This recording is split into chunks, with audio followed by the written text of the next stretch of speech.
How's it, everyone, and welcome to another episode of Culture, the podcast. This one is on location at Old Traditions Gentlemen's Parlor. We're here with Jason Rios, the owner of the establishment. So thanks for coming on, bro. Thank you guys for coming out and just joining us and checking us out, So one of the things I want to talk about is the show you guys got coming up. So you got the show coming up on the 21st. This will probably drop this Friday, hopefully. So God willing. We'll see how the editing is going. Editing's been kind of shit for us. Right. So like my computer took a shit, long story short. And I haven't been able to edit a lot of the podcasts that we've been doing. So we've had like this long stretch where we don't have shit going on. But we've been filming. We have been filming. We have been doing it. The content's there. Yeah. Content's there. Will it drop? We don't know. But tell us a little bit about the show. Like what's the concept of the show and what's going on with it, and like what made you want to do it?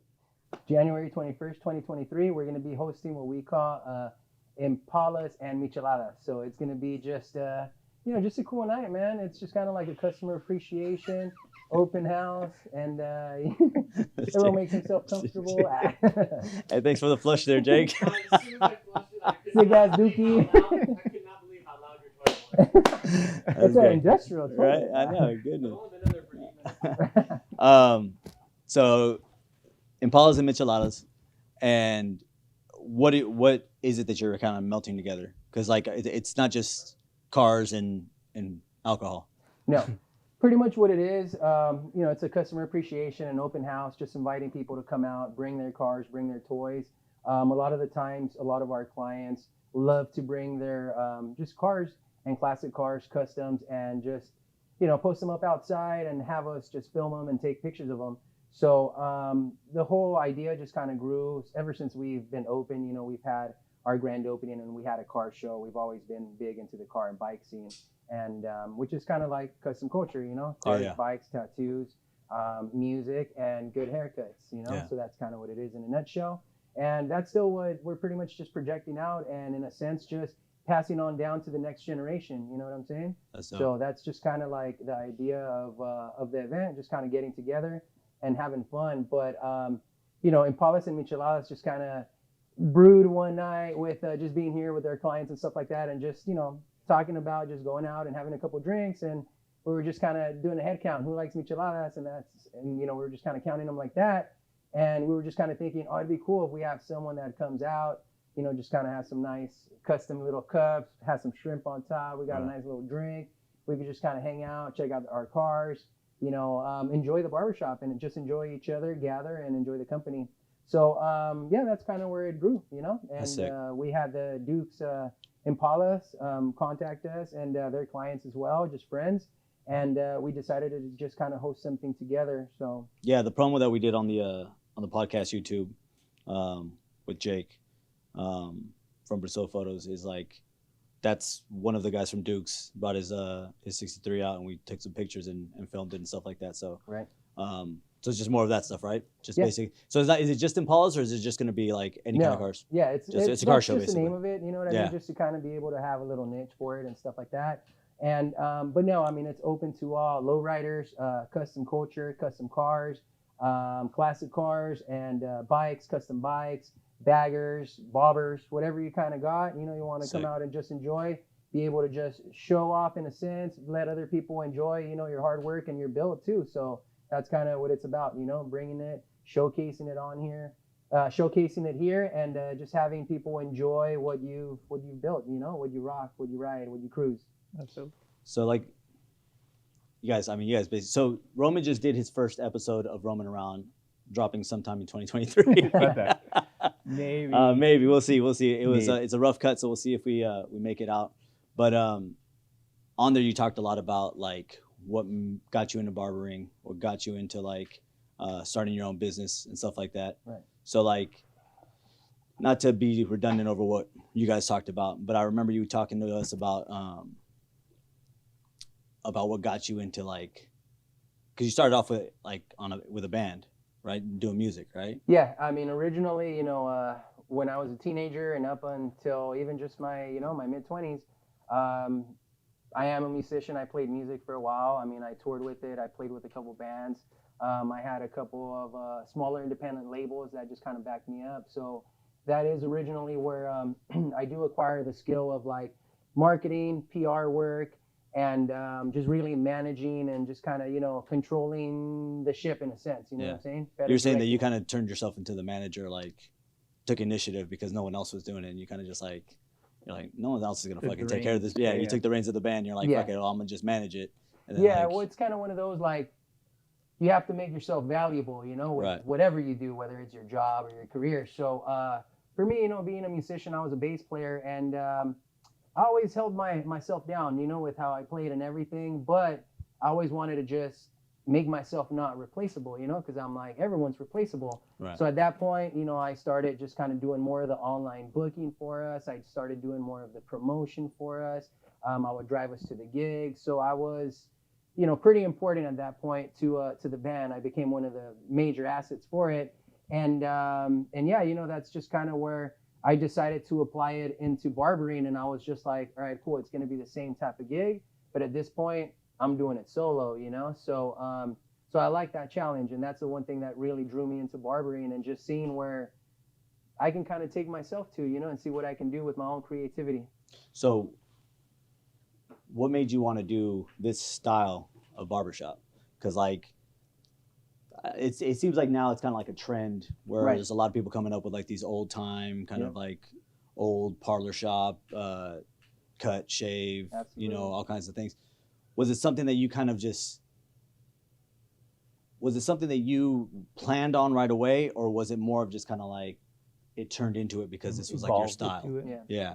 No, I mean, in reality, it's not like we found a type of shop to kind of open up. I mean, in reality, you know, the clients and friends and family that kind of come out here and that have been coming to the business for, you know, the last 7 years and have been seeing me for the last almost 10 years of barbering.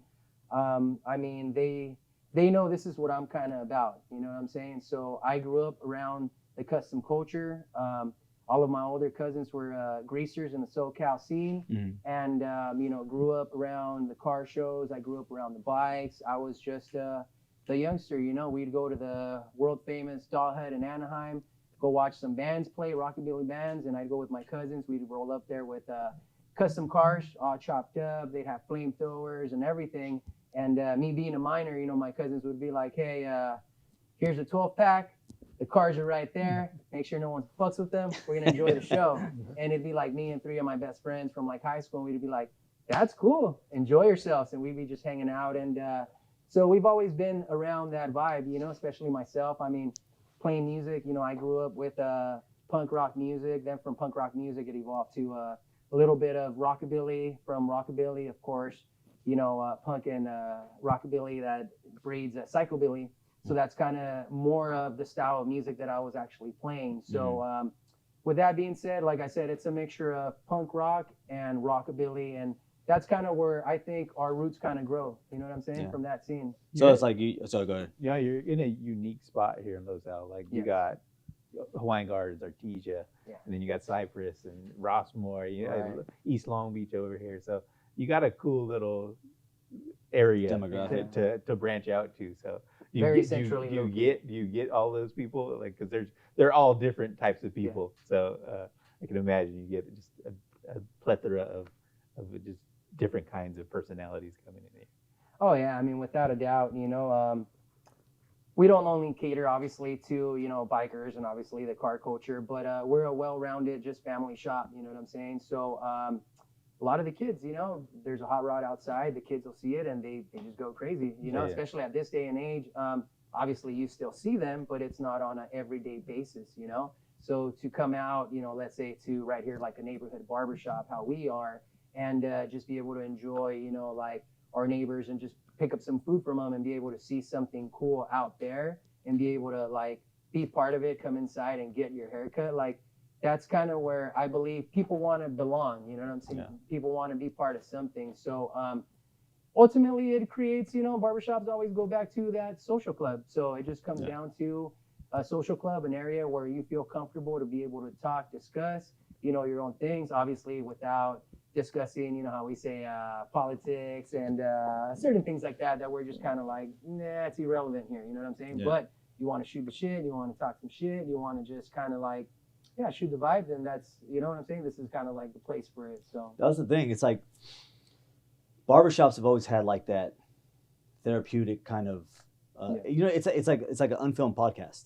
right. You know, it's like so many like stories, so many things come through these these chairs, you know, and it's like a lot of times you run into someone that's just having a shitty day, and they come in, they sit down, and you start cutting in, like, you're like, hey, so how's everything going? Like, they could either be like, oh, it's cool, or they could sit there and just be like, man, actually, and just unload, like, let all your shit, all the shit out on you, and you're just kind of like, fuck, I didn't know this was gonna be this kind of cut, but cool. And then at the same time, you have to be kind of like a therapist to them, and like, you know, like, do you find it hard, like, someone comes in with like a crazy story, like, you know, they're depressed, or they're going through some shit, and you have like the feel where it's like, I don't really fucking know how to talk to this person right now, like has it ever gotten that heavy, or is it mostly just kind of like they come in here and have like fun? Like, do you have any like memories of like somebody coming in and laying some heavy shit on you, and you're just like, oh shit?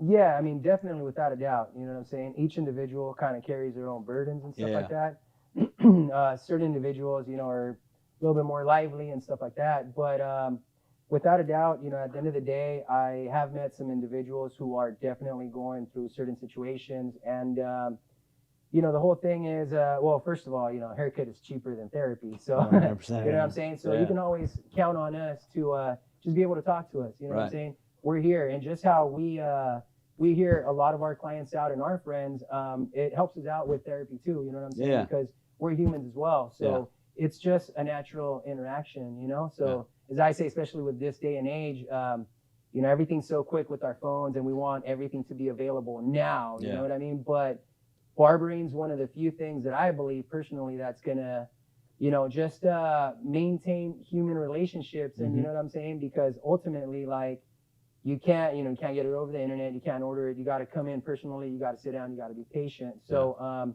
that just always is gonna have that personal one-on-one bond, you know what I'm saying? And that's why, to me, barbering is just something very special and very sacred, you know? And but yeah, no, I mean, without a doubt, there is some heavy stuff that we hear, and you know, we just try to offer either our best, I don't want to say advice, right, but free advice.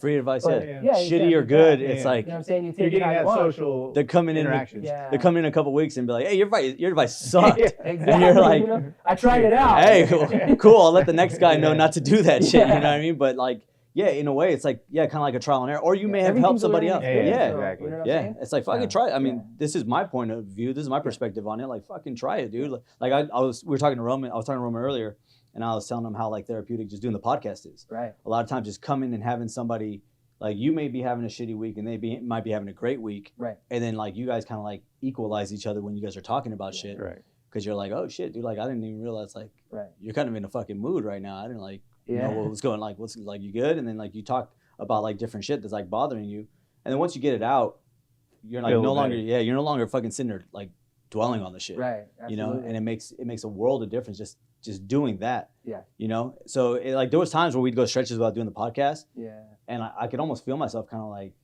like stressed out, because it's like, man, I don't have that fucking release of just even forgetting about your troubles. Like, you're sitting there just shooting the shit with somebody, talking about whatever, having a laugh, and not even giving a fuck. You know what I mean? Like, it's even like going the current day of internet and social media, you know, and seeing things and getting frustrated over like a conversation through social media.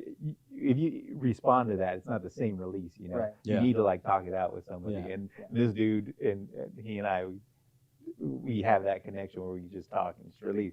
I imagine you guys have that every day, you know, with somebody in your chair, you know. So that's dope.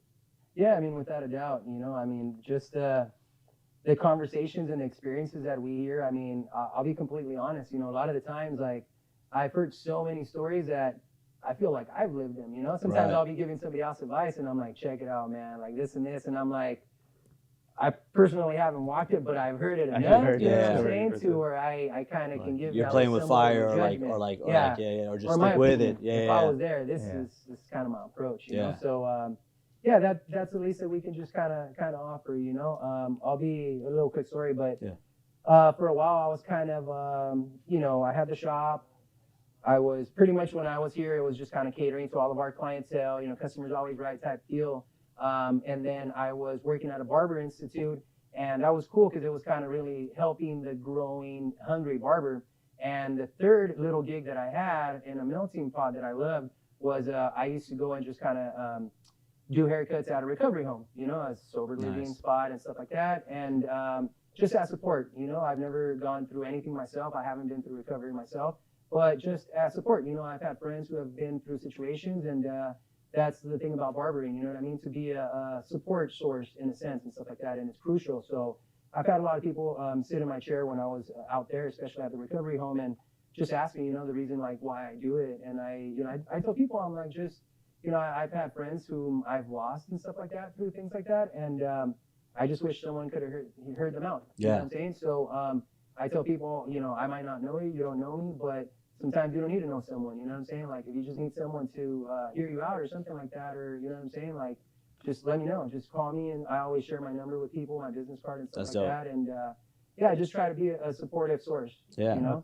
That's what it is about barbering. We're about community. It speaks to the culture. Yeah, I was going to say, it speaks to the culture where it's like, I'm sure you have your barbers out there that just do it for either, the money, fame, the money, or like, I know a lot of like, there's a lot of social media presence now with barbers where they do a lot of like crazy shit to get like likes and views and shit and whatever.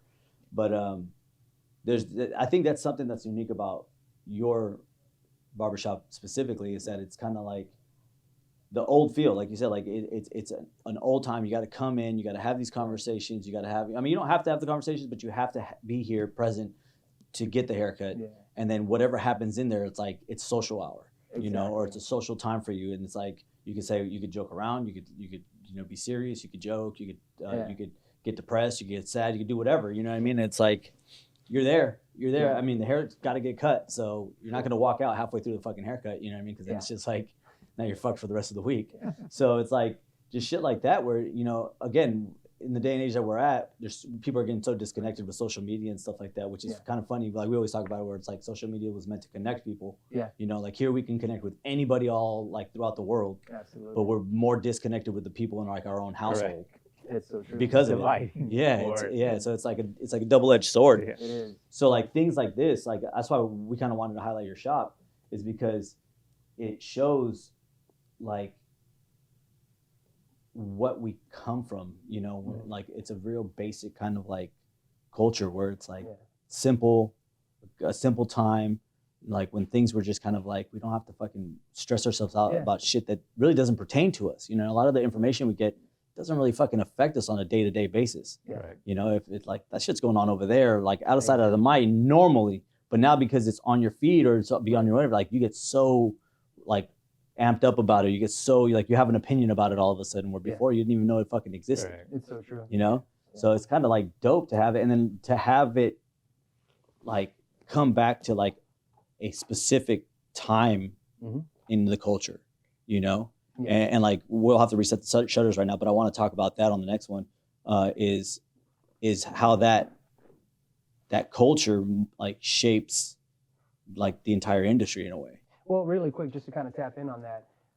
It's kind of like the style, right? Like how you said earlier, okay, there's traditional style shops that are kind of, blooming and coming up and stuff like that. And it's cool, a lot of people are focusing on that, and they're opening up certain places. But, the traditional, I guess you could call it niche if you want. But in a sense, like, you still have to kind of really know the history and, what I'm saying, what you're kind of doing with it to be able to do it, which is kind of like, hence our name, Old Traditions, So we're trying to preserve all of the old traditions that have been around for many years, over 100 years in barbering, and not only within barbering, because we just say old traditions too, you know what I'm saying? The classic cars, the culture, the style, the razor face, and all that stuff. So for us, it's just maintaining and preserving anything that was kind of cool, classic, old traditions, old morals, old, you know what I'm saying? All that stuff. And just kind of continue it. And like I said, we're a family shop, and we can still ultimately be who we are. You know what I'm saying? We've just grown. We're still into the cars that we were into. We're still into that tattoos that we like. But now we can share it with the next generation. We can share it with our son, with our nephews, with our daughters. And that to me is just something that's just so symbolic. It's just very special. Just to be able to really, show them the next generation what it kind of is and how it was, you know what I'm saying, and just kind of continue to tap into that. And what I was gonna say is like our style with our barbershop, like we're kind of more like World War II era, you know what I mean? And what I mean by that is like the colors, you know. So even thinking of the color wheel back in the day, you know, early 1900s, 1940s, it was very basic, which is where we have our, you know, olive, we have our tans, we have our khaki, we have our maroon, and just certain colors like that, you know what I mean? So, and same thing with our chairs. Our chairs are, they all have porcelain bases. You can kind of see them. A lot of them have porcelain on the armrest, or certain of them will have porcelain around the backrest frame. So just to kind of break that down really quick, the more porcelain, you know, easily said, right? The more porcelain it has, the older the chair is. Oh shit. So progressively, as you know, the era started continuing, we started eliminating that porcelain, and then of course, let's say we entered the 1940s, World War II, and stuff like that. At that point, even steel, you know, we weren't using steel. All that got replaced. Same thing with like the steel penny. It goes back to even just coin collecting. Right. You know what I'm saying? They stopped the production of the penny because they needed copper for the war. bullets For and all that bullets stuff. and stuff, yeah. So same thing. Production happened with that. And you're able to see that in the chairs, you know? So for me, like, I love explaining that. Yeah, that's dope. Because it just means a lot, and it just, so that's why a lot of our chairs are just like, it's just very period correct. Even though their own individual color and, you know, and just story, you know? That's why we like the original state of them. They're not all like identical and stuff like that. It's like just how each person is just different. That's what we do. Tailored haircuts. That's what we've always said since day one, you know? That's cool.